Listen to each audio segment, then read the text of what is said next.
So we must do two things, two great things together, to encompass that enormous new view that lies before us, but to encompass it within the framework of science, to see it within the whole categorical framework of science, and to see that these two are not separate, but that they are wedded.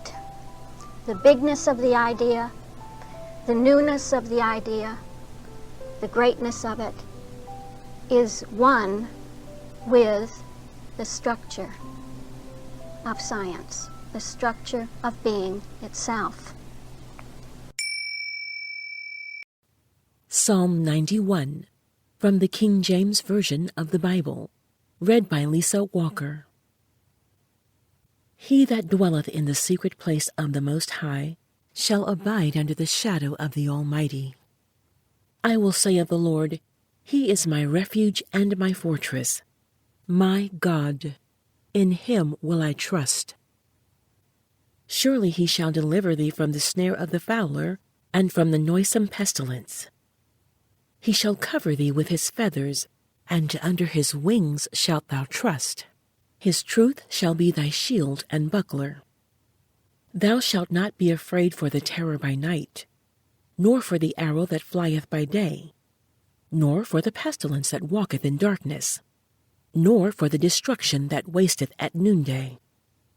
1,000 shall fall at thy side, and 10,000 at thy right hand, but it shall not come nigh thee.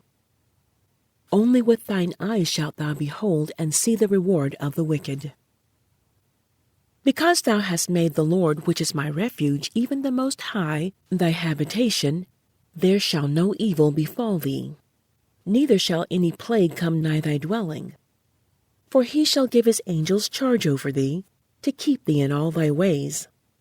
They shall bear thee up in their hands, lest thou dash thy foot against a stone. Thou shalt tread upon the lion and adder. The young lion and the dragon shalt thou trample under feet. Because He hath set His love upon me, therefore I will deliver him. I will set him on high, because he hath known my name. He shall call upon me, and I will answer him. I will be with him in trouble. I will deliver him and honor him. With long life I will satisfy him and show him my salvation.